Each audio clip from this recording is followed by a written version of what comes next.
Visuals that are coming in are clearly showing the silent protest that Arnab has started with Sagarika. They are both marching towards the police station.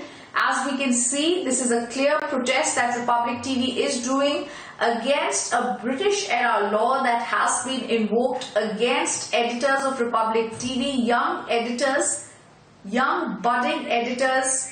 And as we're going to go across to even people who continue to join us on this broadcast, I want to first go across to Abhishek, who's also joining us on this.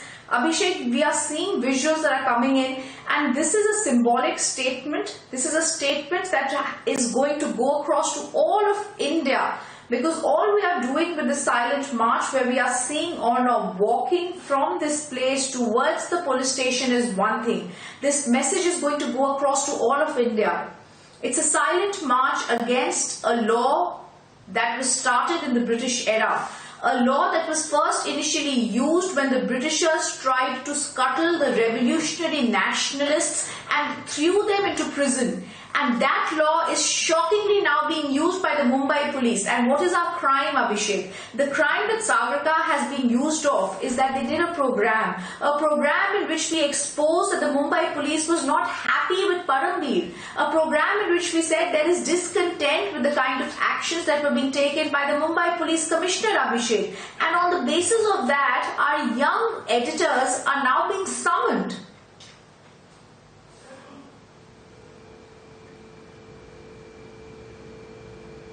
Rhythm, if we understand the intent of British behind bringing that law and using it, it becomes clear what Mumbai police is doing, what Parambir Singh is doing. The intent is to suppress certain truths, certain facts to come out in connection with the Sushant Rajput case, in connection with the Palgar case, even in the case of TRPs, the motivated of farce of an investigation that has been carried out, the suppression of truth of the Hansa report, the suppression of facts in the FIR. It clearly shows that there is an intent to make sure that Republic does not bring out the truth, and to that extent, for whatever work we have done, the TRP scam investigation is turning into a reprisal of sorts, and hence this use of British era law, which is essentially aimed at suppression and repression. Those were the intents of the British, and that exactly is the intent so far as Parambir Singh's investigation is concerned. I believe the statement that was made by Arnab was not just call to those who are with us, but also holding of mirror rhythm to those who in normal times act as the forebearers and the cheerleaders of liberal intelligentsia, but are mum now when a media network is being throttled, is being attacked using those British era laws. Rhythm. Absolutely. I also want to go across and introduce Abhishek.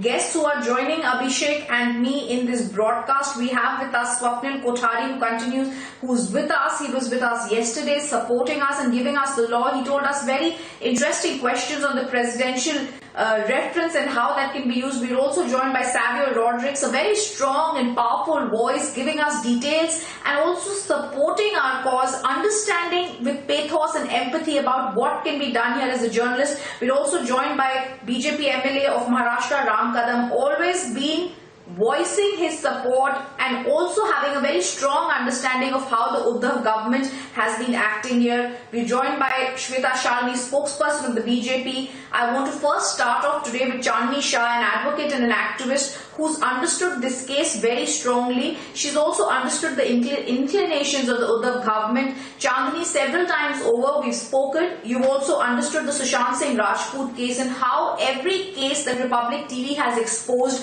has actually come to this culmination. Our our lawyer, senior advocate, Mr. Harish Salve, whether he's speaking for us in the privilege case, whether he's speaking for us in the Sushant Singh, not the Sushant Singh Rajput case actually, but whether he's speaking for us in the case that happened yesterday, the Palghar case, has actually come to a conclusion, and I've heard him in 3 of the cases in the court. He says the genesis lies in Palghar, but every case that we are battling it out in the Supreme Court or the Bombay High Court, every FIR, the end matter is it's now come down to vendetta.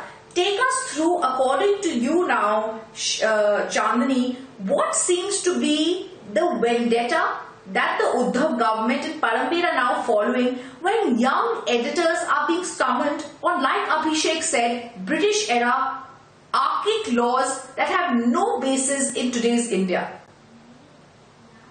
First of all these FIRs that are being done, the courts of FIRs. These FIRs will not stand anywhere in the court of law. Somewhere or the other, even the court takes cognizance if FIRs are filed on without basis. These all are baseless FIRs, summoning the editors of Republic and asking them how much do you pay for a toilet paper, pay for an A4 size paper. These all things show that these all criminal proceedings are done with malified intent. And these will be quashed under Section 482 of CRPC or under 226 because we have that constitutional right, and the FIR which is done under Section 3/1, subsection 1 of the Police Incitement to Disaffection Act 1922, the one which you said, which is of the British era, which is actually to suppress the truth. Correct. So I want to ask the Uddhav Sarkar and the police authority to Paramveer Singh that do they want that the media houses should appease the government authorities? Do they want that the media houses should not raise questions? And if they will raise questions, they will be suppressed by such malified intended criminal proceedings. Correct. I also want to now go across to Savio and Ram Kadam, who continue to be with us. And my first question is going to be to Ram Kadam here also. Mr. Ram Kadam, we've seen what Chandani said, and I also want to draw attention to this law. But I also want to ask you, what is Paramveer thinking? What is Uddhav Thackeray thinking when such laws continue to be used against us? And Savio, I also want to ask this question to you because look at the witch hunt that has started. Also look at the motivated campaign that has started by other Lutyens media. They think they can get away with these selective leaks that are being put in them. They don't understand that they are only making our resolve stronger with even the Indians coming out and now supporting us as a full. And the Uddhav government and Paramveer continue with putting out frivolous cases against us. And we want to bring to your notice, Savio, that this particular case in which Sagarika has been summoned, I actually find it laughable because under Section 500 of the IPC, FIRs under the Supreme Court of India, they firstly said FIR should not be registered. Secondly, it's under the Disaffection Act of 1922. It's an archaic law, and you know, Savio, it's based on a 1919 Anarchical and Revolutionary Crimes Act, which is a British era law under which, like I said, revolutionary nationalists were thrown into prison by the British Raj. So are they trying to actually say that the Republic channel is akin to revolutionary nationalists and they will try and throw us into the prison? Savio? You know, it's interesting that the British has left India, but the British colonial hangover has not left some politicians and the Mumbai police. It is extremely shocking that the Mumbai police is unleashing what I term as police terrorism on Republic and its journalists and its other employees. It is important for India to understand that if we tolerate this kind of police terrorism happening in Mumbai, we are going to set a precedent for other state governments or other governments to unleash this kind of police terrorism. In a democratic country, You cannot have this level of police terrorism. And right at the onset, Paramveer Singh, the Mumbai Police Commissioner, has been lying to the people of India about the TRP scam. They are afraid of the truth that will come out in the Sushant Singh Rajput death investigation that Republic has been doing. They are afraid of the truth that will come out in the Disha Salian death investigation that Republic has been doing. It is clearly evident to everybody in India that Republic TV has been targeted for the pursuit of truth.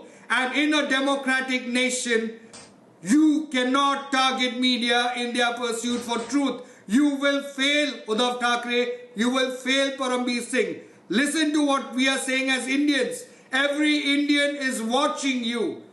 You are making a mockery of the Mumbai police as an institution. And Mr. Uddhav Thackeray, you are making a mockery of the Maharashtra government and the power that has been given to you. This will go down in history as the worst moment for the people of Maharashtra and the people of Mumbai, because you will lose and the truth will win.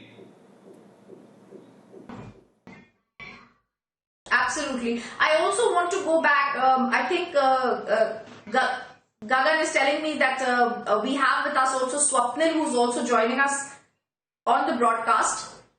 Swapnil, all right, Swapnil is here with us. So Swapnil, I also want to come across to you. Swapnil, you've seen the laws that I've been talking about, and this is not the first FIR, Swapnil. We've seen the TRP alleged fake case that they've started against us. Swapnil, I want to point out the fake coercion case that started off. India came out with a report which is in the public domain. What is the emotional mindset, like I asked yesterday also, Swapnil, of a man, a witness, whose house 12 policemen barge into at 3 a.m. in the morning, and he's telling his neighbors of the pressure, and then these policemen are coercing him allegedly to take Republic Bharat's name. The second point that here is not only the witness coercion, but also Swapnil, the man who's been told and handpicked by Paramveer and the review committee to handle the fake alleged TRP case is a man who has since 2004 been suspended.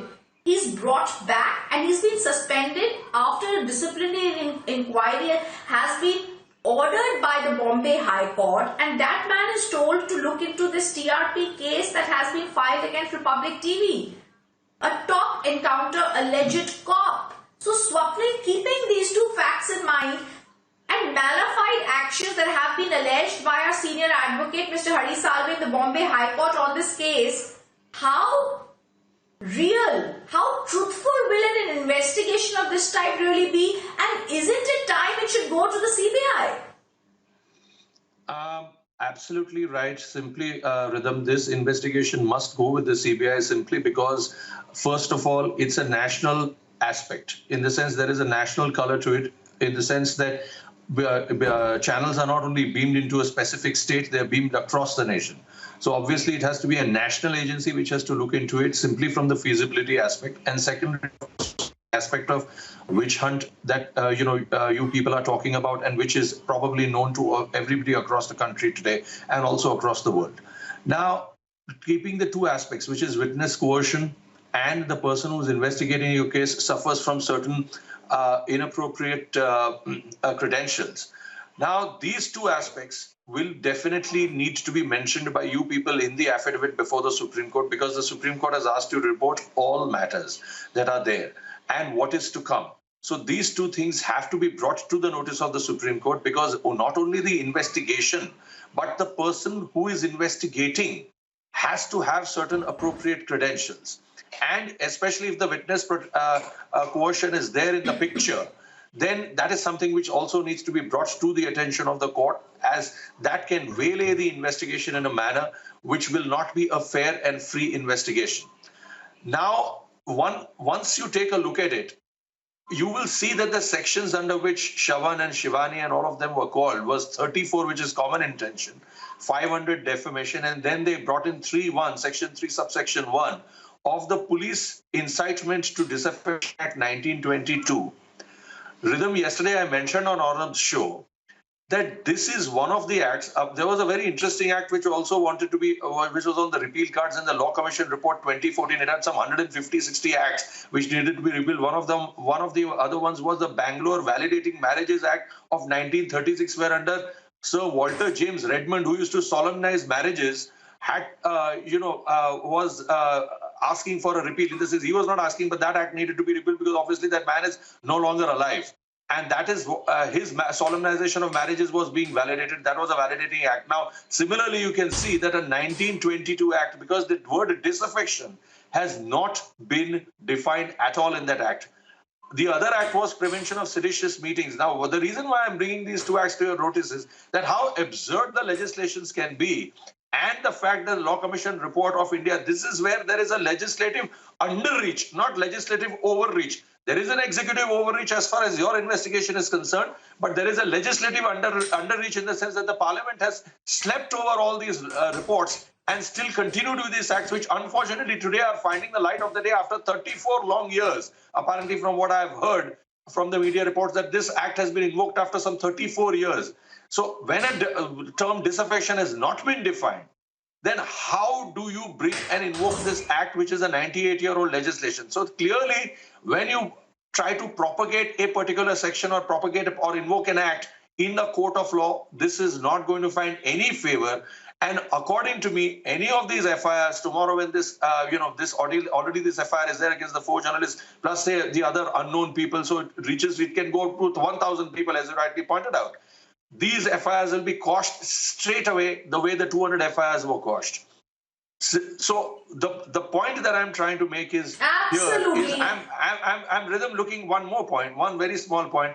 I'm looking at the very fact that today Arnab is walking with Sagarika and trying to bring out, walk from the Bharat Mata theatre. All of these things hold a tremendous significance, because what you're trying to do is trying to create a movement, not for Republic TV, but for the freedom of the media as a whole. And I'm absolutely ashamed that the rest of the media today is being a silent spectator to this mutiny, when it should have said it in very, very bold letters. Personal rivalries, personal competition aside, these things need to be brought out, that when there are state excesses, the judiciary, along with the media, has to bring it to the fore. The judiciary is already doing a wonderful job, which it did yesterday, as we saw the great observations of the Supreme Court.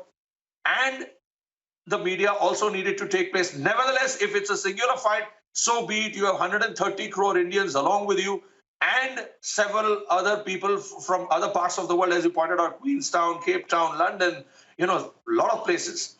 So I'm glad about that. Yes, absolutely. And viewers, I just want to take a minute before I go to my other guest to put this into perspective. We are united in this witch hunt. Republic is in solidarity. All of us together united in this 1,000 employees who are named in this FIR, with Sagarika, with Shavan, with Niranjan, with Shivani. Arnab, our editor, walking in that silent protest that he started at Bharat Mata Cinema towards the police station, the march against the British era law that has been invoked in this FIR. This FIR, that this day when Republic fought FIR 20 of 2020. Our guests who continue to be with us, and let's also ask a question. And before I go on to my guests, I also want to once again bring in my colleague Abhishek. Abhishek, today we are questioning we're in a silent protest on the summons on an archaic law that is questioning the defamation, not only a defamation FIR, but also on that archaic law of disaffection. But I also want to bring notice when Abhishek, you were summoned and you were asked questions to reveal your sources. While I don't want to go on to the exact questions that you were asked, Abhishek, I want to ask about the basic procedure. How was it that when you were called, how much time were you given, how much time were you interrogated for, what was the basic purpose, and how was it that you were treated at that time? What was the sense that you were getting when you were called in by the Mumbai police, Abhishek?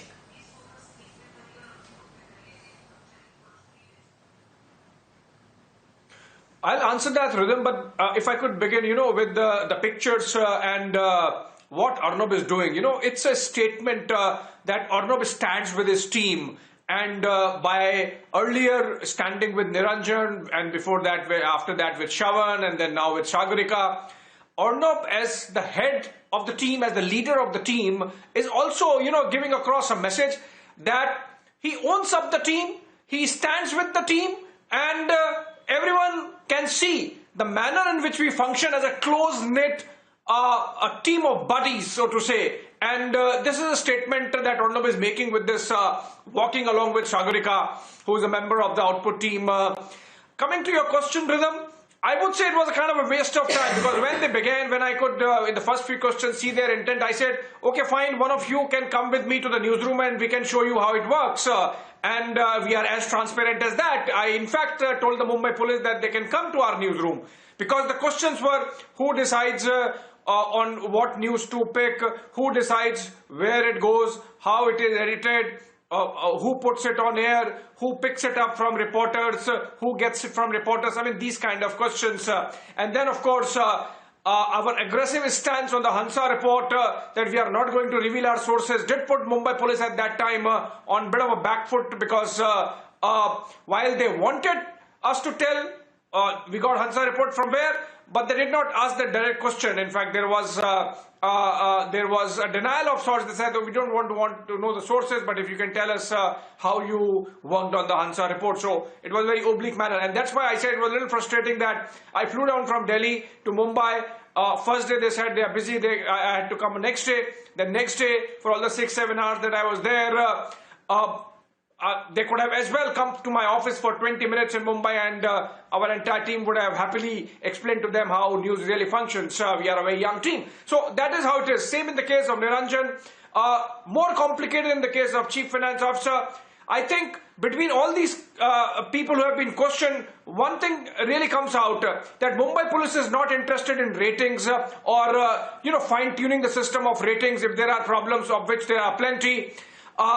They are interested in plugging the finances of Republic Network, and that is something which people who are watching this, and particularly those who think of themselves as fancy cheerleaders of freedom of expression and liberalism. Sorry for that.